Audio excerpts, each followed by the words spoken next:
ಓಂ ಶಾಂತಿ. ಇಂದಿನ ಪರಮಾತ್ಮನ ಮಹಾವಾಕ್ಯ ಮುರುಳಿ ದಿನಾಂಕ 18-12-2025. ಬಾಪ್ತಾದ ಮಧುಬನ. ಮಧುರ ಮಕ್ಕಳೇ, ಮಕ್ಕಳಾದ ನಿಮ್ಮನ್ನು ಜ್ಞಾನದಿಂದ ಶೃಂಗಾರ ಮಾಡಲು ಬೇಹದ್ದಿನ ತಂದೆ ಬಂದಿದ್ದಾರೆ. ಶ್ರೇಷ್ಠ ಪದವಿಯನ್ನು ಪಡೆದುಕೊಳ್ಳಬೇಕು ಎಂದು ಬಯಸಿದರೆ ಸದಾ ಶೃಂಗರಿತರಾಗಿರಬೇಕು. ಇಂದಿನ ಪ್ರಶ್ನೆಯಾಗಿದೆ, ಎಂತಹ ಮಕ್ಕಳನ್ನು ನೋಡಿ ಬೇಹದ್ದಿನ ತಂದೆ ಬಹಳಷ್ಟು ಖುಷಿ ಪಡುತ್ತಾರೆ? ಉತ್ತರ: ಯಾವ ಮಕ್ಕಳು ಸರ್ವಿಸ್ಗೋಸ್ಕರ ಎವ್ವರೆಡಿ ಆಗಿರುತ್ತಾರೋ. ಅಲೌಕಿಕ ಮತ್ತು ಪಾರಲೌಕಿಕ ತಂದೆಯನ್ನು ಯಾವ ಮಕ್ಕಳು ಸಂಪೂರ್ಣ ಫಾಲೋ ಮಾಡುತ್ತಾರೋ, ಅಂದರೆ ಅಲೌಕಿಕ ಮತ್ತು ಪಾರಲೌಕಿಕ ತಂದೆಯನ್ನು ಸಂಪೂರ್ಣ ಅನುಸರಿಸುತ್ತಾರೋ, ಜ್ಞಾನ ಮತ್ತು ಯೋಗದಿಂದ ಆತ್ಮದ ಶೃಂಗಾರವನ್ನು ಮಾಡಿಕೊಳ್ಳುತ್ತಾರೋ, ಯಾರು ಪತಿತರನ್ನು ಪಾವನರನ್ನಾಗಿ ಮಾಡುವಂತಹ ಸೇವೆಯನ್ನು ಮಾಡುತ್ತಾರೋ, ಅಂತಹ ಮಕ್ಕಳನ್ನು ನೋಡಿ ಬೇಹದ್ದಿನ ತಂದೆ ಬಹಳಷ್ಟು ಖುಷಿ ಪಡುತ್ತಾರೆ. ನನ್ನ ಮಕ್ಕಳು ಪರಿಶ್ರಮಪಟ್ಟು ಶ್ರೇಷ್ಠ ಪದವಿಯನ್ನು ಪಡೆದುಕೊಳ್ಳಲಿ ಎಂದು ತಂದೆ ಬಯಸುತ್ತಾರೆ. ಓಂ ಶಾಂತಿ. ಆತ್ಮಿಕ ತಂದೆ ಆತ್ಮಿಕ ಮಕ್ಕಳಿಗೆ ತಿಳಿಸುತ್ತಿದ್ದಾರೆ, ಮಧುರಾತಿ ಮಧುರ ಮಕ್ಕಳೇ, ಹೇಗೆ ಲೌಕಿಕ ತಂದೆಗೆ ಮಕ್ಕಳು ಪ್ರಿಯ ಆಗಿರುತ್ತಾರೆ, ಅದೇ ರೀತಿ ಬೇಹದ್ದಿನ ತಂದೆಗೂ ಕೂಡ ಬೇಹದ್ದಿನ ಮಕ್ಕಳು ಪ್ರಿಯ ಆಗಿದ್ದಾರೆ. ಪರಮಾತ್ಮ ತಂದೆ ಮಕ್ಕಳಾದ ನಮ್ಮನ್ನು ಶ್ರೇಷ್ಠರನ್ನಾಗಿ ಮಾಡಲು ಬಂದಿದ್ದಾರೆ. ಮಕ್ಕಳು ಶ್ರೇಷ್ಠ ಪದವಿಯನ್ನು ಪಡೆದುಕೊಳ್ಳಲಿ ಎಂದು ತಂದೆ ಶಿಕ್ಷಣವನ್ನು ಕಲಿಸುತ್ತಾರೆ. ನನ್ನ ಮಕ್ಕಳು ಶ್ರೇಷ್ಠ ಪದವಿಯನ್ನು ಪಡೆದುಕೊಳ್ಳಲಿ ಎಂದು ತಂದೆ ಮಕ್ಕಳಿಗೆ ಎಚ್ಚರಿಕೆಯನ್ನು ನೀಡುತ್ತಾರೆ. ನನ್ನ ಮಕ್ಕಳು ಶ್ರೇಷ್ಠ ಪದವಿಯನ್ನು ಪಡೆದುಕೊಳ್ಳಬೇಕು ಅನ್ನುವುದೇ ಪರಮಾತ್ಮ ತಂದೆಯ ಇಚ್ಛೆಯಾಗಿದೆ. ಹೇಗೆ ಲೌಕಿಕ ತಂದೆಗೆ ನನ್ನ ಮಕ್ಕಳು ಒಳ್ಳೆಯ ಪದವಿಯನ್ನು ಪಡೆದುಕೊಳ್ಳಲಿ ಎಂದು ಇಚ್ಛೆ ಇರುತ್ತದೆಯೋ, ಅದೇ ರೀತಿ ಬೇಹದ್ದಿನ ತಂದೆಗೂ ಕೂಡ ಇದೇ ಇಚ್ಛೆ ಇದೆ. ನನ್ನ ಮಕ್ಕಳು ಜ್ಞಾನ ಮತ್ತು ಯೋಗದ ಆಭರಣದಿಂದ ಶೃಂಗಾರವನ್ನು ಮಾಡಿಕೊಂಡು ಶ್ರೇಷ್ಠ ಪದವಿಯನ್ನು ಪಡೆದುಕೊಳ್ಳಲಿ ಎಂದು ತಂದೆ ಬಯಸುತ್ತಾರೆ. ಪರಮಾತ್ಮ ತಂದೆ ಮಕ್ಕಳನ್ನು ಜ್ಞಾನ ಮತ್ತು ಯೋಗದ ಆಭರಣದಿಂದ ಶೃಂಗಾರ ಮಾಡುತ್ತಾರೆ. ಮಕ್ಕಳು ಶ್ರೇಷ್ಠ ಪದವಿಯನ್ನು ಪಡೆದುಕೊಳ್ಳಲಿ ಎಂದು ತಂದೆ ಮಕ್ಕಳ ಶೃಂಗಾರವನ್ನು ಮಾಡುತ್ತಾರೆ. ಈಗ ಇಬ್ಬರು ತಂದೆಯರೂ ಕೂಡ ನಿಮ್ಮ ಶೃಂಗಾರವನ್ನು ಮಾಡುತ್ತಿದ್ದಾರೆ. ಅಲೌಕಿಕ ತಂದೆಯಾದಂತಹ ಬ್ರಹ್ಮ ತಂದೆಗೂ ಕೂಡ ಮಕ್ಕಳನ್ನು ನೋಡಿ ಖುಷಿಯಾಗುತ್ತದೆ ಮತ್ತು ಪಾರಲೌಕಿಕ ತಂದೆ ಕೂಡ ಮಕ್ಕಳನ್ನು ನೋಡಿ ಖುಷಿ ಪಡುತ್ತಾರೆ. ಯಾವ ಮಕ್ಕಳು ಚೆನ್ನಾಗಿ ಪುರುಷಾರ್ಥವನ್ನು ಮಾಡುತ್ತಾರೋ ಅವರನ್ನು ನೋಡಿ ಫಾಲೋ ಫಾದರ್ ಎಂದು ಗಾಯನವನ್ನು ಮಾಡಲಾಗುತ್ತದೆ. ಅಂದ ಮೇಲೆ ಇಲ್ಲಿ ನೀವು ಇಬ್ಬರು ತಂದೆಯರನ್ನೂ ಅನುಕರಣೆ ಮಾಡಬೇಕು, ಅಂದರೆ ಇಬ್ಬರು ತಂದೆಯರನ್ನೂ ಫಾಲೋ ಮಾಡಬೇಕು. ಒಬ್ಬರು ಆತ್ಮಿಕ ತಂದೆಯಾಗಿದ್ದಾರೆ, ಇನ್ನೊಬ್ಬರು ಅಲೌಕಿಕ ತಂದೆಯಾಗಿದ್ದಾರೆ. ಮಕ್ಕಳು ಪುರುಷಾರ್ಥವನ್ನು ಮಾಡಿ ಶ್ರೇಷ್ಠ ಪದವಿಯನ್ನು ಪಡೆದುಕೊಳ್ಳಬೇಕು. ಯಾವಾಗ ನೀವು ಬಟ್ಟಿಯಲ್ಲಿ ಕುಳಿತಿದ್ದೀರೋ ಆಗ ಎಲ್ಲರ ಕಿರೀಟ ಸಹಿತವಾದ ಫೋಟೋವನ್ನು ತೆಗೆಯಲಾಗಿತ್ತು. ಪರಮಾತ್ಮ ತಂದೆ ತಿಳಿಸುತ್ತಾರೆ, ಸ್ಥೂಲವಾಗಿ ಪ್ರಕಾಶದ ಕಿರೀಟ ಅಂತೂ ಇಲ್ಲ, ಕೇವಲ ಪ್ರಕಾಶದ ಕಿರೀಟ ಪವಿತ್ರತೆಯ ಸಂಕೇತ ಆಗಿದೆ. ಸ್ಥೂಲ ರೂಪದಲ್ಲಿ ಪ್ರಕಾಶದ ಕಿರೀಟ ಪ್ರಾಪ್ತಿಯಾಗುವುದಿಲ್ಲ. ಪ್ರಕಾಶದ ಕಿರೀಟ ಪವಿತ್ರತೆಯ ಸಂಕೇತ ಆಗಿದೆ. ಪ್ರಕಾಶದ ಕಿರೀಟವನ್ನು ಎಲ್ಲರಿಗೂ ತೋರಿಸುತ್ತಾರೆ. ಸ್ಥೂಲವಾಗಿ ಯಾವುದೇ ಬಿಳಿ ಬಣ್ಣದ ಬೆಳಕಿನ ಕಿರೀಟ ಇರುವುದಿಲ್ಲ. ಈ ಬೆಳಕಿನ ಕಿರೀಟ ಕೇವಲ ಪವಿತ್ರತೆಯ ಸಂಕೇತ ಆಗಿದೆ. ಮೊಟ್ಟ ಮೊದಲು ನೀವು ಸತ್ಯುಗಕ್ಕೆ ಹೋಗುತ್ತೀರಾ. ಸತ್ಯುಗದಲ್ಲಿ ನೀವೇ ಇರುತ್ತೀರ ತಾನೆ. ಪರಮಾತ್ಮ ತಂದೆ ತಿಳಿಸುತ್ತಾರೆ, ಆತ್ಮರಾದ ನೀವು ಪರಮಾತ್ಮ ತಂದೆಯನ್ನು ಅಗಲಿ ಬಹಳ ಸಮಯ ಆಗಿ ಹೋಗಿದೆ. ಮಕ್ಕಳಾದ ನೀವೇ ಮೊಟ್ಟ ಮೊದಲು ಈ ಸೃಷ್ಟಿಗೆ ಬರುತ್ತೀರಾ. ಅಂದ ಮೇಲೆ ಮೊದಲು ಈ ಸೃಷ್ಟಿಯಿಂದ ನೀವೇ ವಾಪಸ್ ಹೋಗಬೇಕು. ನೀವು ಮುಕ್ತಿಧಾಮದ ದ್ವಾರವನ್ನು ತೆಗೆಯಬೇಕು, ಅಂದರೆ ಮುಕ್ತಿಯ ಬಾಗಿಲನ್ನು ತೆರೆಯಬೇಕು. ಪರಮಾತ್ಮ ತಂದೆ ಮಕ್ಕಳಾದ ನಿಮ್ಮ ಶೃಂಗಾರವನ್ನು ಮಾಡುತ್ತಾರೆ. ಹೇಗೆ ಲೌಕಿಕದಲ್ಲೂ ಕೂಡ ತಂದೆಯ ಮನೆಯಲ್ಲಿ ಹೆಣ್ಣು ಮಕ್ಕಳು ವನವಾಸದಲ್ಲಿ ಇರುತ್ತಾರೆ. ಹೇಗೆ ತಂದೆಯ ಮನೆಯಲ್ಲಿದ್ದಾಗ ವನವಾಸದಲ್ಲಿ ಇರುತ್ತಾರೆ, ಈ ಸಮಯದಲ್ಲಿ ನೀವು ಕೂಡ ವನವಾಸದಲ್ಲಿ ಇದ್ದೀರಾ. ಅಂದ ಮೇಲೆ ಈ ಸಮಯದಲ್ಲಿ ನೀವು ಬಹಳಷ್ಟು ಸಾಧಾರಣ ರೂಪದಲ್ಲಿ ಜೀವನವನ್ನು ನಡೆಸಬೇಕು. ನಿಮ್ಮ ಜೀವನ ಈಗ ಬಹಳಷ್ಟು ಉನ್ನತ ಮಟ್ಟದ ಜೀವನ ಆಗಿರಬಾರದು, ಅಂದರೆ ಬಹಳಷ್ಟು ರಾಯಲ್ ಜೀವನ ಆಗಿರಬಾರದು, ಮತ್ತು ನಿಮ್ಮ ಜೀವನ ಬಹಳಷ್ಟು ಕನಿಷ್ಠ ಕೂಡ ಆಗಿರಬಾರದು. ಪರಮಾತ್ಮ ತಂದೆ ತಿಳಿಸುತ್ತಾರೆ, ನಾನು ಸಾಧಾರಣ ತನುವಿನಲ್ಲಿ ಪ್ರವೇಶವನ್ನು ಮಾಡುತ್ತೇನೆ. ಯಾವುದೇ ದೇಹಧಾರಿಗಳಿಗೆ ಭಗವಂತ ಎಂದು ಕರೆಯಲು ಸಾಧ್ಯ ಇಲ್ಲ. ಮನುಷ್ಯರಿಗೆ ಸದ್ಗತಿಯನ್ನು ನೀಡಲು ಸಾಧ್ಯ ಇಲ್ಲ. ಕೇವಲ ಸದ್ಗುರು ಆದಂತಹ ಒಬ್ಬ ಪರಮಾತ್ಮ ತಂದೆ ಸದ್ಗತಿಯನ್ನು ನೀಡುತ್ತಾರೆ. ಮನುಷ್ಯರು 60 ವರ್ಷದ ನಂತರ ವಾನಪ್ರಸ್ಥವನ್ನು ಸ್ವೀಕರಿಸಿ ಗುರುಗಳ ಬಳಿ ಹೋಗಿ ನಿವಾಸವನ್ನು ಮಾಡುತ್ತಾರೆ.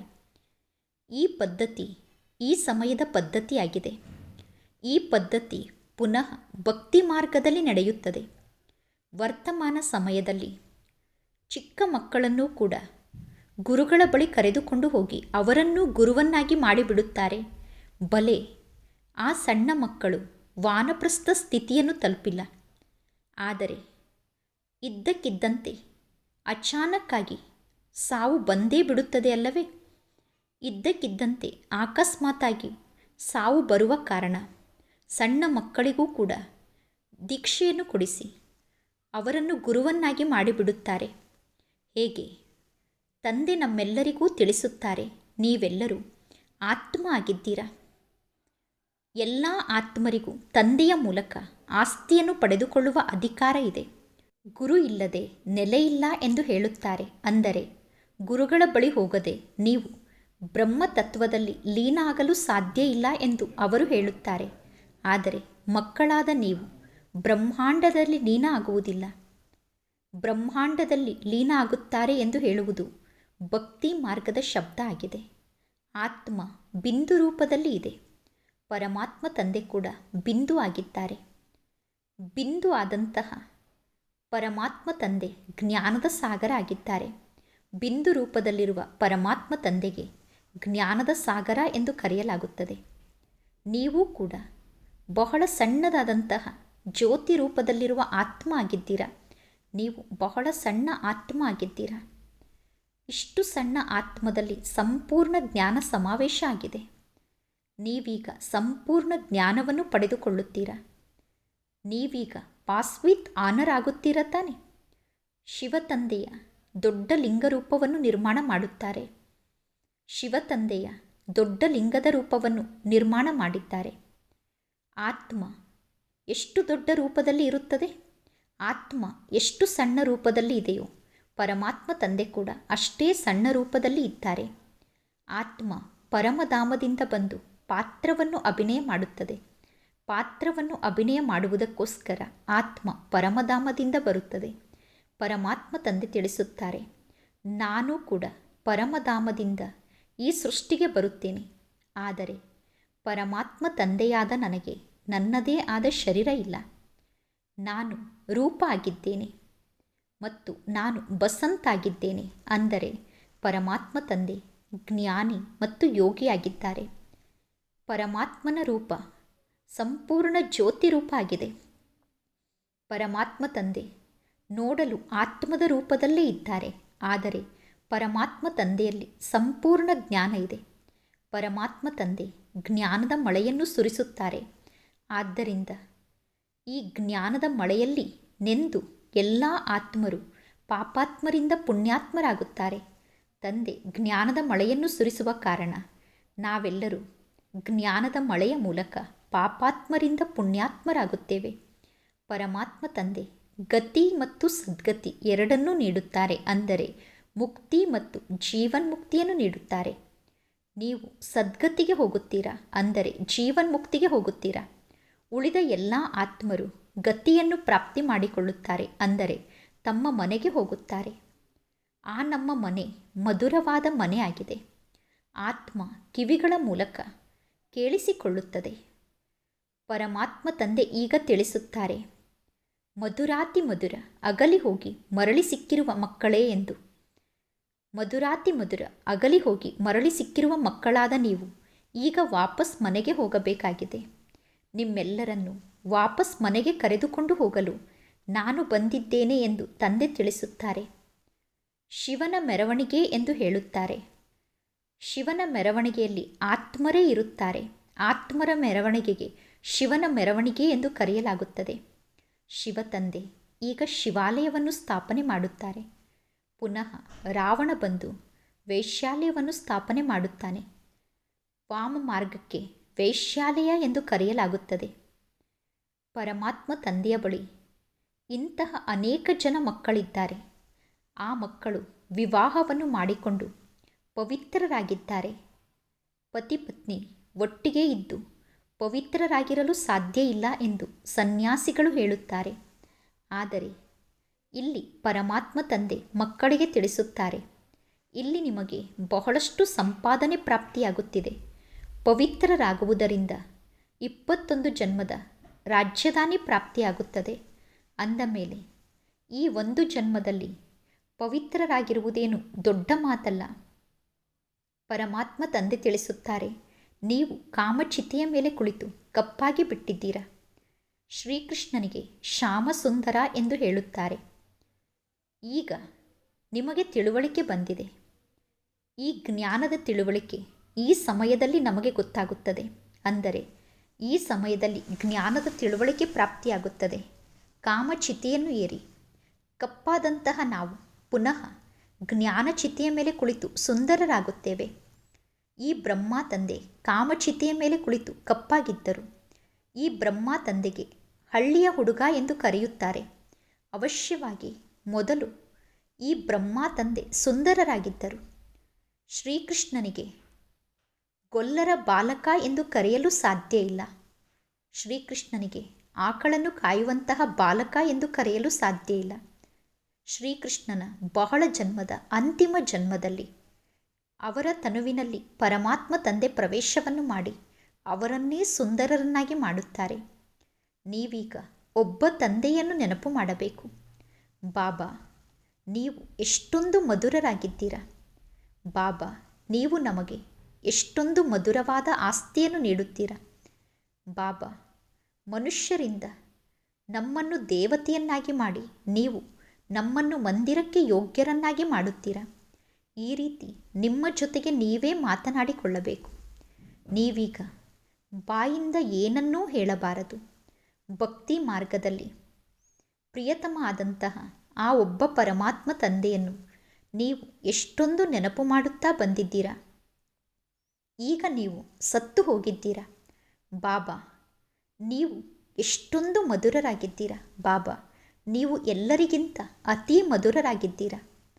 ಅಂದ ಮೇಲೆ ನಿಮ್ಮನ್ನು ನಾವೇಕೆ ನೆನಪು ಮಾಡುವುದಿಲ್ಲ?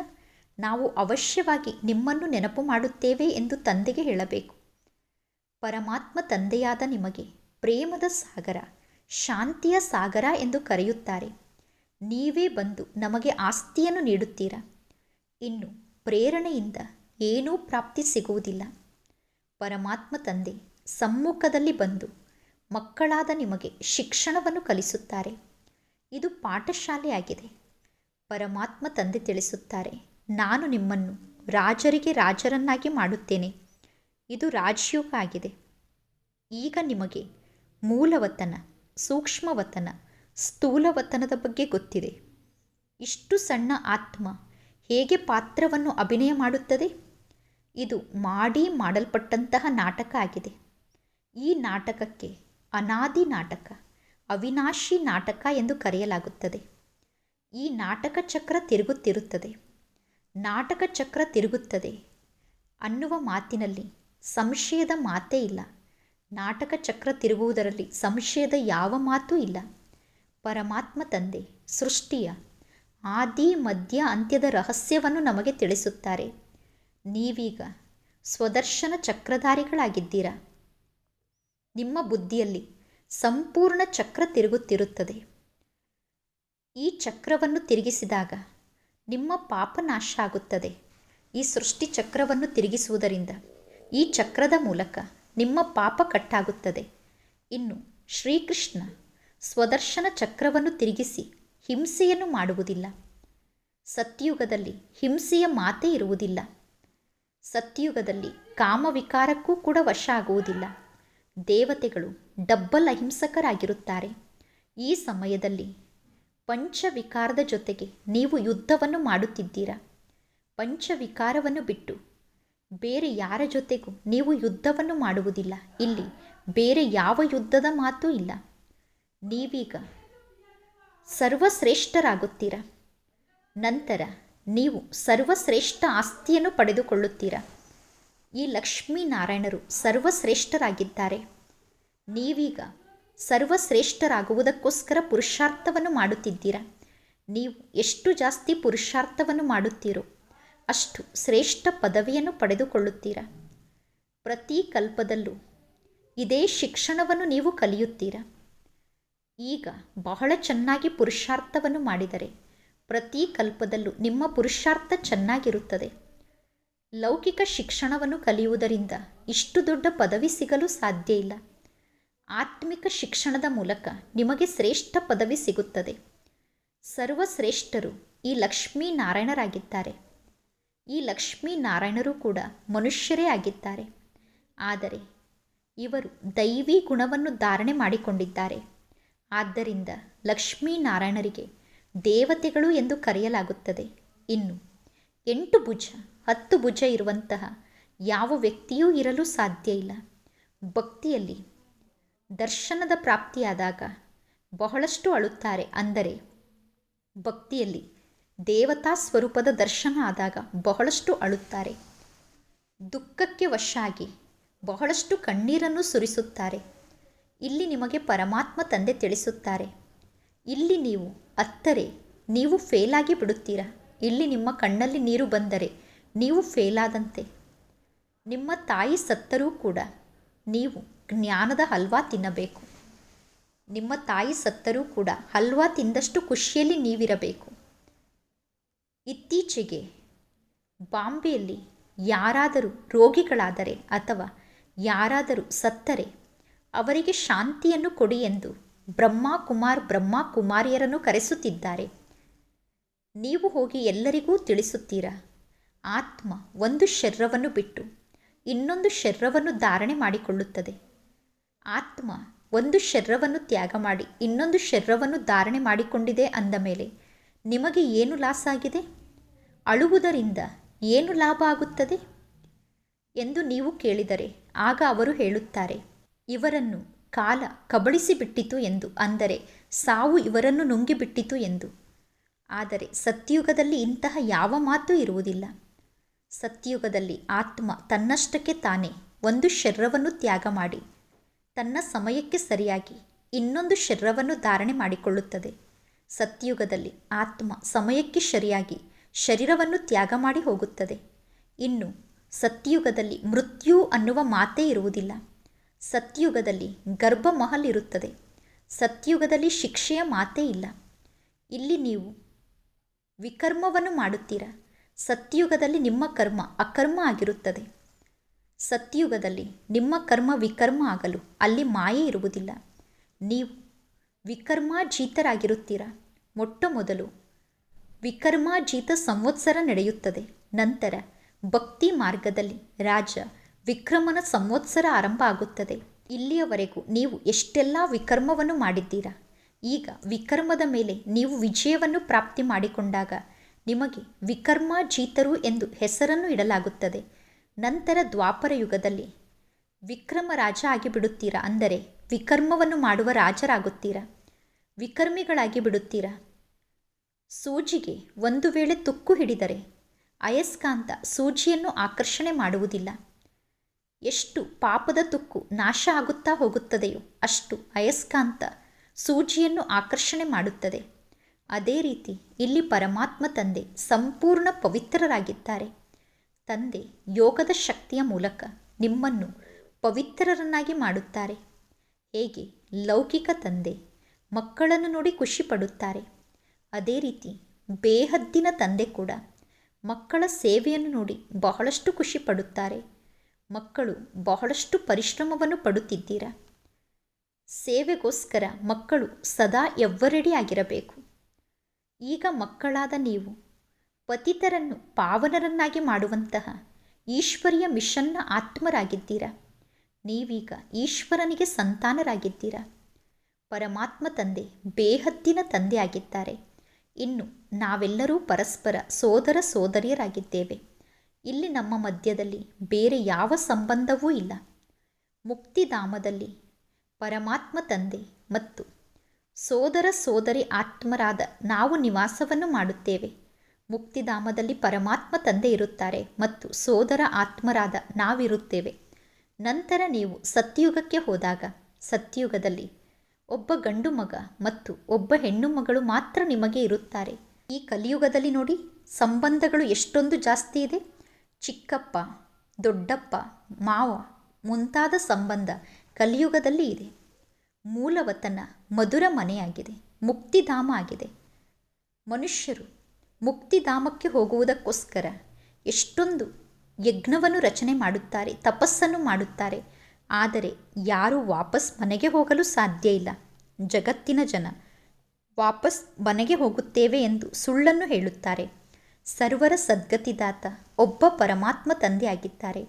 ಪರಮಾತ್ಮ ತಂದೆಯನ್ನು ಬಿಟ್ಟು ಬೇರೆ ಯಾರೂ ಸದ್ಗತಿಯನ್ನು ನೀಡಲು ಸಾಧ್ಯ ಇಲ್ಲ. ಈಗ ನೀವು ಸಂಗಮ ಯುಗದ ನಿವಾಸಿಗಳಾಗಿದ್ದೀರಾ. ಇಲ್ಲಿ ಅನೇಕ ಜನ ಮನುಷ್ಯರಿದ್ದಾರೆ. ಸತ್ಯುಗದಲ್ಲಿ ಬಹಳ ಕಡಿಮೆ ಜನ ಮನುಷ್ಯರಿರುತ್ತಾರೆ. ಸ್ಥಾಪನೆಯ ನಂತರ ಜಗತ್ತು ಹಳೆಯದಾದಾಗ ಜಗತ್ತಿನ ವಿನಾಶ ಆಗುತ್ತದೆ. ಈಗ ಜಗತ್ತಿನಲ್ಲಿ ಅನೇಕ ಧರ್ಮ ಇರುವ ಕಾರಣ ಎಷ್ಟೊಂದು ಹೊಡೆದಾಟ ನಡೆಯುತ್ತಿದೆ. ನೀವು 100% ಶ್ರೀಮಂತರಾಗಿದ್ದೀರಿ. ಪುನಃ 84 ಜನ್ಮವನ್ನು ಪಡೆದುಕೊಂಡು 100% ಬಡವರಾಗಿದ್ದೀರಾ. ಪರಮಾತ್ಮ ತಂದೆ ಬಂದು ಎಲ್ಲರನ್ನೂ ಜಾಗೃತರನ್ನಾಗಿ ಮಾಡುತ್ತಾರೆ. ಮಕ್ಕಳೇ, ಎದ್ದೇಳಿ, ಈಗ ಸತ್ಯುಗ ಬರುತ್ತಿದೆ ಎಂದು ತಂದೆ ತಿಳಿಸುತ್ತಾರೆ. ಸತ್ಯ ತಂದೆ ನಿಮಗೆ 21 ಜನ್ಮದ ಆಸ್ತಿಯನ್ನು ಕೊಡುತ್ತಾರೆ. ಭಾರತವೇ ಸತ್ಯದ ಜಗತ್ತಾಗುತ್ತದೆ. ತಂದೆ ಭಾರತವನ್ನು ಸತ್ಯದ ಜಗತ್ತನ್ನಾಗಿ ಮಾಡುತ್ತಾರೆ. ಅಂದ ಮೇಲೆ ಭಾರತವನ್ನು ಯಾರು ಅಸತ್ಯದ ಜಗತ್ತನ್ನಾಗಿ ಮಾಡುತ್ತಾರೆ? ಪಂಚವಿಕಾರ ಅನ್ನುವ ರಾವಣ ಭಾರತವನ್ನು ಅಸತ್ಯದ ಜಗತ್ತನ್ನಾಗಿ ಮಾಡುತ್ತಾನೆ. ರಾವಣನ ಎಷ್ಟೊಂದು ಪ್ರತಿಮೆಯನ್ನು ನಿರ್ಮಾಣ ಮಾಡುತ್ತಾರೆ. ಪುನಃ ಆ ಮೂರ್ತಿಯನ್ನು ಸುಡುತ್ತಾರೆ. ಏಕೆಂದರೆ ರಾವಣ ನಂಬರ್ 1 ಶತ್ರು ಆಗಿದ್ದಾನೆ. ಯಾವಾಗ ರಾವಣ ರಾಜ್ಯ ಆರಂಭ ಆಗುತ್ತದೆ ಅನ್ನುವುದು ಮನುಷ್ಯರಿಗೆ ಗೊತ್ತೇ ಇಲ್ಲ. ಪರಮಾತ್ಮ ತಂದೆ ತಿಳಿಸುತ್ತಾರೆ, ಅರ್ಧ ಕಲ್ಪ ರಾಮರಾಜ್ಯ ಇರುತ್ತದೆ, ಅರ್ಧ ಕಲ್ಪ ರಾವಣ ರಾಜ್ಯ ಇರುತ್ತದೆ. ಆದರೆ ರಾವಣನನ್ನು ಸಾಯಿಸಲು ರಾವಣ ಒಬ್ಬ ಮನುಷ್ಯ ಅಲ್ಲ. ಈ ಸಮಯದಲ್ಲಿ ಇಡೀ ಜಗತ್ತೇ ರಾವಣ ರಾಜ್ಯ ಆಗಿದೆ. ಪರಮಾತ್ಮ ತಂದೆ ಬಂದು ರಾಮರಾಜ್ಯವನ್ನು ಸ್ಥಾಪನೆ ಮಾಡುತ್ತಾರೆ. ನಂತರ ರಾಮರಾಜ್ಯದ ಜೈ ಜಯಕಾರ ಆಗುತ್ತದೆ. ಇಲ್ಲಿ ಸದಾ ನೀವು ಖುಷಿಯಲ್ಲಿ ಇರಬೇಕು. ಈಗ ನೀವು ಸದಾ ಖುಷಿಯಲ್ಲಿ ಇರುತ್ತೀರಾ. ಸತ್ಯುಗ ನಿಮ್ಮ ಸುಖಧಾಮ ಆಗಿದೆ. ಈ ಸಮಯಕ್ಕೆ ಪುರುಷೋತ್ತಮ ಸಂಗಮ ಯುಗ ಎಂದು ಕರೆಯಲಾಗುತ್ತದೆ. ತಂದೆ ತಿಳಿಸುತ್ತಾರೆ, ನೀವೀಗ ಪುರುಷಾರ್ಥವನ್ನು ಮಾಡಿ ಈ ರೀತಿ ದೇವತೆ ಆಗುತ್ತೀರಾ. ನಿಮ್ಮ ಚಿತ್ರವನ್ನೂ ಕೂಡ ಪ್ರಿಂಟ್ ಮಾಡಿಸಲಾಗುತ್ತದೆ. ಅನೇಕ ಮಕ್ಕಳು ಜ್ಞಾನ ಮಾರ್ಗಕ್ಕೆ ಬಂದರು. ಸ್ವಲ್ಪ ದಿನ ಜ್ಞಾನ ಮಾರ್ಗದಲ್ಲಿ ನಡೆದುಕೊಂಡು ಹೋಗಿ ಪುನಃ ಜ್ಞಾನ ಮಾರ್ಗವನ್ನು ಬಿಟ್ಟು ಹೋದರು. ಅನೇಕರು ಜ್ಞಾನ ಮಾರ್ಗಕ್ಕೆ ಬಂದು ಸ್ವಲ್ಪ ದಿನ ಜ್ಞಾನ ಮಾರ್ಗದಲ್ಲಿ ಇದ್ದು ಪುನಃ ಜ್ಞಾನ ಮಾರ್ಗವನ್ನು ಬಿಟ್ಟು ಹೋದರು. ಪರಮಾತ್ಮ ತಂದೆ ಬಂದು ಮಕ್ಕಳಾದ ನಿಮಗೆ ಪ್ರೀತಿಯಿಂದ ಪ್ರತಿಯೊಂದು ಮಾತನ್ನು ತಿಳಿಸುತ್ತಾರೆ. ತಂದೆ ಮತ್ತು ಶಿಕ್ಷಕ ಬಹಳಷ್ಟು ಪ್ರೀತಿಯನ್ನು ನೀಡುತ್ತಾರೆ. ಗುರು ಕೂಡ ಪ್ರೀತಿಯನ್ನು ಮಾಡುತ್ತಾರೆ. ಸದ್ಗುರುವಿನ ನಿಂದಕರಿಗೆ ನೆಲೆ ಇಲ್ಲ ಎಂದು ಹೇಳುತ್ತಾರೆ. ಈಗ ನಿಮ್ಮ ಸಮ್ಮುಖದಲ್ಲಿ ಗುರಿ ಉದ್ದೇಶ ಇದೆ. ಜಗತ್ತಿನ ಗುರುಗಳ ಸಮ್ಮುಖದಲ್ಲಿ ಯಾವುದೇ ಗುರಿ ಉದ್ದೇಶ ಇಲ್ಲ. ಲೌಕಿಕ ಜಗತ್ತಿನ ಸತ್ಸಂಗಕ್ಕೆ ವಿದ್ಯೆ ಎಂದು ಕರೆಯುವುದಿಲ್ಲ. ಇಲ್ಲಿ ನೀವು ಶಿಕ್ಷಣವನ್ನು ಕಲಿಯುತ್ತೀರಾ. ಇದು ಆಸ್ಪತ್ರೆಯಾಗಿದೆ, ಇದು ವಿಶ್ವವಿದ್ಯಾಲಯ ಆಗಿದೆ. ಇಲ್ಲಿ ಶಿಕ್ಷಣವನ್ನು ಕಲಿಯುವುದರಿಂದ ನೀವು ಶ್ರೇಷ್ಠ ಪದವಿಯನ್ನು ಪಡೆದುಕೊಳ್ಳುತ್ತೀರಾ. ಈ ಆಸ್ಪತ್ರೆಯ ಮೂಲಕ ನೀವು ಸದಾ ಆರೋಗ್ಯವಂತರಾಗುತ್ತೀರಾ ಮತ್ತು ಈ ಶಿಕ್ಷಣದ ಮೂಲಕ ನೀವು ಐಶ್ವರ್ಯವಂತರಾಗುತ್ತೀರಾ. ಜಗತ್ತಿನಲ್ಲಿ ಅಸತ್ಯ ಇದೆ, ಆದ್ದರಿಂದ ಸುಳ್ಳು ಮಾಯೆ, ಸುಳ್ಳು ಕಾಯ ಎಂದು ಗಾಯನವನ್ನು ಮಾಡುತ್ತಾರೆ. ಸತ್ಯುಗ ಸತ್ಯದ ಜಗತ್ತಾಗಿದೆ. ಸತ್ಯುಗದಲ್ಲಿ ವಜ್ರ ವೈಡೂರ್ಯದ ಮಹಲ್ ಇರುತ್ತದೆ. ಸೋಮನಾಥನ ಮಂದಿರ ಕೂಡ ಭಕ್ತಿ ಮಾರ್ಗದಲ್ಲಿ ನಿರ್ಮಾಣ ಆಗುತ್ತದೆ. ಸೋಮನಾಥನ ಮಂದಿರವನ್ನು ನಿರ್ಮಾಣ ಮಾಡುವಾಗ ರಾಜರ ಬಳಿ ಎಷ್ಟೊಂದು ಹಣ ಇತ್ತು. ಮುಸಲ್ಮಾನರು ಬಂದು ಸೋಮನಾಥನ ಮಂದಿರದಲ್ಲಿದ್ದಂತಹ ಸಂಪತ್ತನ್ನು ಲೂಟಿ ಮಾಡಿಕೊಂಡು ಹೋದರು. ನಂತರ ಆ ಸಂಪತ್ತನ್ನು ತೆಗೆದುಕೊಂಡು ಹೋಗಿ ದೊಡ್ಡ ದೊಡ್ಡ ಮಸೀದಿಯನ್ನು ಕಟ್ಟಿಸಿದರು. ಈಗ ಪರಮಾತ್ಮ ತಂದೆ ನಿಮಗೆ ಕುಬೇರನ ಖಜಾನೆಯನ್ನು ಕೊಡುತ್ತಾರೆ. ಯಜ್ಞದ ಆದಿಯ ಸಮಯದಲ್ಲಿ ನಿಮಗೆ ಎಲ್ಲ ಮಾತಿನ ಸಾಕ್ಷಾತ್ಕಾರವನ್ನು ಮಾಡಿಸಿದ್ದಾರೆ. ಅಲ್ಲಾ ಅವಲುದ್ದೀನನ ಕತೆ ಇದೆ ತಾನೆ. ಮೊಟ್ಟ ಮೊದಲು ತಂದೆ ಧರ್ಮವನ್ನು ಸ್ಥಾಪನೆ ಮಾಡುತ್ತಾರೆ. ಇದು ದೇವತಾ ಧರ್ಮ ಆಗಿದೆ. ಯಾವ ಧರ್ಮ ಇಲ್ಲವೋ ಆ ಧರ್ಮವನ್ನು ಪುನಃ ಸ್ಥಾಪನೆ ಮಾಡುತ್ತಾರೆ. ಎಲ್ಲರಿಗೂ ಗೊತ್ತಿದೆ, ಪ್ರಾಚೀನ ಸತ್ಯುಗದಲ್ಲಿ ಈ ಲಕ್ಷ್ಮೀನಾರಾಯಣರ ರಾಜ್ಯ ಇತ್ತು. ಲಕ್ಷ್ಮೀನಾರಾಯಣರ ರಾಜ್ಯ ಇರುವಾಗ ಬೇರೆ ಯಾರ ರಾಜ್ಯವೂ ಇರಲಿಲ್ಲ. ಈ ದೇವತೆಗಳ ಮೇಲೆ ಬೇರೆ ಯಾರ ರಾಜ್ಯವೂ ಇರಲಿಲ್ಲ. ದೈವಿ ರಾಜ್ಯಕ್ಕೆ ಸ್ವರ್ಗ ಎಂದು ಕರೆಯಲಾಗುತ್ತದೆ. ಈಗ ನಿಮಗೆ ಗೊತ್ತಿದೆ ಮತ್ತು ನೀವು ಅನ್ಯರಿಗೂ ಜ್ಞಾನವನ್ನು ತಿಳಿಸಬೇಕು. ನೀವೀಗ ಎಲ್ಲರಿಗೂ ಜ್ಞಾನವನ್ನು ಅರ್ಥ ಮಾಡಿಸಬೇಕು. ಇಲ್ಲದಿದ್ದರೆ ನಂತರ ಅವರು ನಿಮ್ಮ ಬಗ್ಗೆ ಪರಮಾತ್ಮ ತಂದೆಯ ಸಮ್ಮುಖದಲ್ಲಿ ಕಂಪ್ಲೇಂಟನ್ನು ಕೊಡುತ್ತಾರೆ. ಅನ್ಯರು ತಂದೆಯ ಸಮ್ಮುಖದಲ್ಲಿ ನಿಮ್ಮ ಬಗ್ಗೆ ಕಂಪ್ಲೇಂಟನ್ನು ಹೇಳಬಾರದು. ಅಂದರೆ ನೀವೀಗ ಎಲ್ಲರಿಗೂ ಜ್ಞಾನವನ್ನು ನೀಡಬೇಕು. ನೀವೀಗ ಎಲ್ಲರಿಗೂ ಜ್ಞಾನವನ್ನು ತಿಳಿಸುತ್ತೀರಾ. ಆದರೂ ಕೂಡ ಕೆಲವರು ತಂದೆಯ ಕೈಯನ್ನು ಬಿಟ್ಟು ಹೋಗಿಬಿಡುತ್ತಾರೆ. ಈಗ ಈ ಇತಿಹಾಸ ಪುನಃ ಪುನರಾವರ್ತನೆ ಆಗುತ್ತದೆ. ತಂದೆಯ ಬಳಿ ಬರುತ್ತಾರೆ. ಈಗ ತಂದೆ ಮಕ್ಕಳನ್ನು ಕೇಳುತ್ತಾರೆ, ಮೊದಲು ಎಂದಾದರೂ ತಂದೆಯಾದ ನನ್ನ ಜೊತೆಗೆ ನೀವು ಮಿಲನವನ್ನು ಮಾಡಿದ್ದೀರಾ ಎಂದು. ಮಕ್ಕಳು ಹೇಳುತ್ತೀರಾ, ಹೌದು ಬಾಬಾ, 5000 ವರ್ಷದ ಮೊದಲೂ ಕೂಡ ನಾವು ನಿಮ್ಮ ಜೊತೆಗೆ ಮಿಲನವನ್ನು ಮಾಡಲು ಬಂದಿದ್ದೆವು. ಬೇಹದ್ದಿನ ಆಸ್ತಿಯನ್ನು ಪಡೆದುಕೊಳ್ಳಲು 5000 ವರ್ಷದ ಮೊದಲೂ ಕೂಡ ನಾವು ಬಂದಿದ್ದೆವು ಎಂದು ಮಕ್ಕಳು ಹೇಳುತ್ತಾರೆ. ಕೆಲವರು ಬಂದು ಜ್ಞಾನವನ್ನು ಕೇಳುತ್ತಾರೆ. ಜ್ಞಾನ ಮಾರ್ಗಕ್ಕೆ ಬಂದಾಗ ಕೆಲವರಿಗೆ ಬ್ರಹ್ಮನ ಸಾಕ್ಷಾತ್ಕಾರ ಆಗುತ್ತದೆ. ಅವರಿಗೆ ಬ್ರಹ್ಮನ ನೆನಪೇ ಬರುತ್ತದೆ. ನಾವು ಇದೇ ಬ್ರಹ್ಮನ ರೂಪವನ್ನು ನೋಡಿದೆವು ಎಂದು ಅವರು ಹೇಳುತ್ತಾರೆ.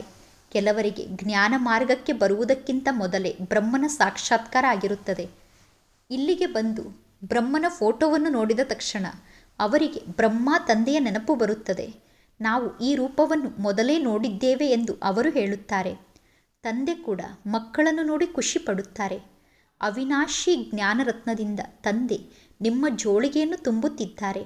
ಇದು ಶಿಕ್ಷಣ ಆಗಿದೆ. 7 ದಿನ ಕೋರ್ಸನ್ನು ತೆಗೆದುಕೊಂಡು ಬಲೆ ನೀವು ಎಲ್ಲಿ ಬೇಕಾದರೂ ಹೋಗಿ. 7 ದಿನದ ಕೋರ್ಸನ್ನು ತೆಗೆದುಕೊಂಡ ನಂತರ ನೀವು ಎಲ್ಲೇ ಇದ್ದರೂ ಕೂಡ ಮುರುಳಿಯ ಆಧಾರದಿಂದ ಜೀವನವನ್ನು ನಡೆಸಬಹುದು. 7 ದಿನದಲ್ಲಿ ಎಷ್ಟು ಜ್ಞಾನವನ್ನು ನೀಡಲಾಗುತ್ತದೆ. ಪುನಃ 7 ದಿನದ ಕೋರ್ಸನ್ನು ತೆಗೆದುಕೊಂಡಿರುವ ಕಾರಣ ಅವರಿಗೆ ಸಂಪೂರ್ಣ ಮುರುಳಿಯೇ ಅರ್ಥ ಆಗುತ್ತದೆ. ಪರಮಾತ್ಮ ತಂದೆ ಮಕ್ಕಳಿಗೆ ಎಲ್ಲ ಮಾತಿನ ರಹಸ್ಯವನ್ನು ಬಹಳ ಚೆನ್ನಾಗಿ ತಿಳಿಸುತ್ತಿದ್ದಾರೆ. ಒಳ್ಳೆಯದು, ಮಧುರಾತಿ ಮಧುರ ಅಗಲಿ ಹೋಗಿ ಮರಳಿ ಸಿಕ್ಕಿರುವ ಮಕ್ಕಳ ಪ್ರತಿ ಮಾತ್ಪಿತಾ ಬಾಪ್ದಾದರವರ ನೆನಪು, ಪ್ರೀತಿ ಹಾಗೂ ಸುಪ್ರಭಾತ. ಆತ್ಮಿಕ ಮಕ್ಕಳಿಗೆ ಆತ್ಮಿಕ ತಂದೆಯ ನಮಸ್ತೆ. ಆತ್ಮಿಕ ತಂದೆಗೆ ಆತ್ಮಿಕ ಮಕ್ಕಳ ನೆನಪು, ಪ್ರೀತಿ ಹಾಗೂ ನಮಸ್ತೆ ನಮಸ್ತೆ ನಮಸ್ತೆ. ಧಾರಣೆಗೋಸ್ಕರ ಮುಖ್ಯ ಸಾರ. ಫಸ್ಟ್ ಪಾಯಿಂಟ್, ಸ್ವದರ್ಶನ ಚಕ್ರವನ್ನು ತಿರುಗಿಸುತ್ತಾ ಪಾಪವನ್ನು ಭಸ್ಮ ಮಾಡಿಕೊಳ್ಳಬೇಕು. ಆತ್ಮಿಕ ಶಿಕ್ಷಣವನ್ನು ಕಲಿತು ಶ್ರೇಷ್ಠ ಪದವಿಯನ್ನು ಪಡೆದುಕೊಳ್ಳಬೇಕು. ಎಂತಹ ಪರಿಸ್ಥಿತಿಯಲ್ಲೂ ಕಣ್ಣೀರನ್ನು ಸುರಿಸಬಾರದು. ಸೆಕೆಂಡ್ ಪಾಯಿಂಟ್, ಇದು ವಾನಪ್ರಸ್ಥ ಸ್ಥಿತಿಯಲ್ಲಿ ಸ್ಥಿತಾಗುವ ಸಮಯ ಆಗಿದೆ. ಆದ್ದರಿಂದ ವನವಾಸದಲ್ಲಿ ಬಹಳ ಸಾಧಾರಣ ರೂಪದಲ್ಲಿ ಜೀವನವನ್ನು ನಡೆಸಬೇಕು. ನಿಮ್ಮ ಜೀವನ ಬಹಳಷ್ಟು ಉನ್ನತವಾಗಿರಬಾರದು ಮತ್ತು ನಿಮ್ಮ ಜೀವನ ಬಹಳಷ್ಟು ಕನಿಷ್ಠ ಆಗಿರಬಾರದು. ನಿಮ್ಮ ಜೀವನ ಸಾಧಾರಣ ರೂಪದ ಜೀವನ ಆಗಿರಬೇಕು. ಈಗ ವಾಪಸ್ ಮನೆಗೆ ಹೋಗಬೇಕು. ಅದಕ್ಕೋಸ್ಕರ ಆತ್ಮವನ್ನು ಸಂಪೂರ್ಣ ಪಾವನ ಮಾಡಿಕೊಳ್ಳಬೇಕು. ಇಂದಿನ ವರದಾನ ಆಗಿದೆ, ಸದಾ ಮೋಲ್ಡ್ ಆಗುವಂತಹ ವಿಶೇಷತೆಯ ಮೂಲಕ ಸಂಬಂಧ ಮತ್ತು ಸಂಪರ್ಕದಲ್ಲಿ ಸೇವೆಯಲ್ಲಿ ಸಫಲತೆಯನ್ನು ಪ್ರಾಪ್ತಿ ಮಾಡಿಕೊಳ್ಳುವಂತಹ ಸಫಲತಾ ಮೂರ್ತಿಗಳಾಗಿ, ಅಂದರೆ ಸದಾ ಬಾಗುವಂತಹ ವಿಶೇಷತೆಯ ಮೂಲಕ ಸಂಪರ್ಕ ಮತ್ತು ಸೇವೆಯಲ್ಲಿ ಸಫಲತೆಯನ್ನು ಪ್ರಾಪ್ತಿ ಮಾಡಿಕೊಳ್ಳುವಂತಹ ಸಫಲತಾ ಮೂರ್ತಿಗಳಾಗಿ. ಯಾವ ಮಕ್ಕಳಲ್ಲಿ ಸ್ವಯಂವನ್ನು ಮೋಲ್ಡ್ ಮಾಡಿಕೊಳ್ಳುವಂತಹ ವಿಶೇಷತೆ ಇದೆಯೋ ಅವರು ಸಹಜವಾಗಿ ಗೋಲ್ಡನ್ ಏಜ್ನ ಸ್ಟೇಜ್ನವರೆಗೆ ಹೋಗಿ ತಲುಪಲು ಸಾಧ್ಯ. ಅಂದರೆ ಚಿನ್ನದ ಯುಗದ ಸ್ಥಿತಿಯನ್ನು ರೂಪಿಸಿಕೊಳ್ಳಲು ಸಾಧ್ಯ. ಎಂತಹ ಸಮಯ ಇರುತ್ತದೆಯೋ, ಎಂತಹ ವಾತಾವರಣ ಇರುತ್ತದೆಯೋ ಆ ಸಮಯ ಮತ್ತು ವಾತಾವರಣಕ್ಕೆ ತಕ್ಕಂತೆ ನಿಮ್ಮ ಧಾರಣೆಯನ್ನು ಪ್ರತ್ಯಕ್ಷಪಡಿಸಲು ಮೋಲ್ಡ್ ಆಗಬೇಕಾಗುತ್ತದೆ. ಮೋಲ್ಡ್ ಆದವರೇ ರಿಯಲ್ ಗೋಲ್ಡ್ ಆಗಿದ್ದಾರೆ. ಹೇಗೆ ಸಾಕಾರದಲ್ಲಿ ಬ್ರಹ್ಮ ತಂದೆಯ ವಿಶೇಷತೆಯನ್ನು ನೋಡಿದ್ದೀರಾ? ಎಂತಹ ಸಮಯ ಇತ್ತು, ಎಂತಹ ವ್ಯಕ್ತಿ ಸಮ್ಮುಖದಲ್ಲಿ ಇದ್ದರು. ಬ್ರಹ್ಮ ತಂದೆ ಅದೇ ರೂಪವನ್ನು ಧಾರಣೆ ಮಾಡಿಕೊಳ್ಳುತ್ತಿದ್ದರು. ಸಮಯಕ್ಕೆ ತಕ್ಕಂತೆ, ವ್ಯಕ್ತಿಗಳಿಗೆ ತಕ್ಕಂತೆ ಬ್ರಹ್ಮ ತಂದೆ ತಮ್ಮ ರೂಪವನ್ನು ಚೇಂಜ್ ಮಾಡಿಕೊಳ್ಳುತ್ತಿದ್ದರು. ಅದೇ ರೀತಿ ಈಗ ನೀವು ಫಾಲೋ ಫಾದರ್ ಆಗಿ ಆಗ ಸೇವೆ ಮತ್ತು ಸಂಪರ್ಕದಲ್ಲಿ ಸಹಜವಾಗಿ ಸಫಲತಾ ಮೂರ್ತಿಗಳಾಗುತ್ತೀರಾ. ಇಂದಿನ ಶ್ಲೋಗನ್ ಆಗಿದೆ, ಎಲ್ಲಿ ಸರ್ವಶಕ್ತಿ ಇದೆಯೋ ಅಲ್ಲಿ ನಿರ್ವಿಘ್ನ ರೂಪದಲ್ಲಿ ಸಫಲತೆ ಜೊತೆಗೇ ಇರುತ್ತದೆ. ಇಂದಿನ ಅವ್ಯಕ್ತ ಸೂಚನೆ ಆಗಿದೆ. ಈಗ ಸಂಪನ್ನ ಆಗುವ ಮಾತಿನಲ್ಲಿ ಅಥವಾ ಕರ್ಮಾತೀತರಾಗುವ ಮಾತಿನಲ್ಲಿ ತತ್ಪರರಾಗಿ ಹೇಗೆ ಸಾಕಾರ ಜಗತ್ತಿಗೆ ಬರುವುದು ಮತ್ತು ಈ ಜಗತ್ತಿನಿಂದ ವಾಪಸ್ ಮನೆಗೆ ಹೋಗುವುದು ಸಹಜ ಅಭ್ಯಾಸ ಆಗಿದೆ. ಅದೇ ರೀತಿ ಆತ್ಮ ತನ್ನ ಕರ್ಮಾತೀತ ಸ್ಥಿತಿಯಲ್ಲಿ ಸ್ಥಿತ ಆಗುವ ಅಭ್ಯಾಸ ಸಹಜ ಅಭ್ಯಾಸ ಆಗಬೇಕು. ಈಗೀಗ ಕರ್ಮಯೋಗಿಯಾಗಿ ಬಂದು ಕರ್ಮವನ್ನು ಮಾಡಬೇಕು. ಕರ್ಮ ಮುಗಿದ ನಂತರ ಕರ್ಮಾತೀತ ಸ್ಥಿತಿಯಲ್ಲಿ ಸ್ಥಿತ ಆಗಬೇಕು. ಯಾವಾಗ ಇಂತಹ ಅನುಭವ ಸಹಜವಾಗಿ ಆಗುತ್ತದೆಯೋ ಆಗ ನೀವು ಕರ್ಮಾತೀತ ಸ್ಥಿತಿಯನ್ನು ರೂಪಿಸಿಕೊಳ್ಳುತ್ತೀರಾ. ಸದಾ ನಿಮಗೆ ಇದೇ ಗುರಿ ಇರಬೇಕು. ನಾನು ಕರ್ಮಾತೀತ ಸ್ಥಿತಿಯಲ್ಲಿ ಸ್ಥಿತ ಆಗಬೇಕು ಅನ್ನುವ ಗುರಿ ನಿಮಗೆ ಇರಬೇಕು. ನಿಮಿತ್ತ ಮಾತ್ರರಾಗಿ ಕರ್ಮವನ್ನು ಮಾಡಬೇಕು. ಕರ್ಮಯೋಗಿಯಾಗಿ ನಂತರ ಕರ್ಮಾತೀತ ಸ್ಥಿತಿಯನ್ನು ರೂಪಿಸಿಕೊಳ್ಳಬೇಕು. ಒಳ್ಳೆಯದು. ಓಂ ಶಾಂತಿ.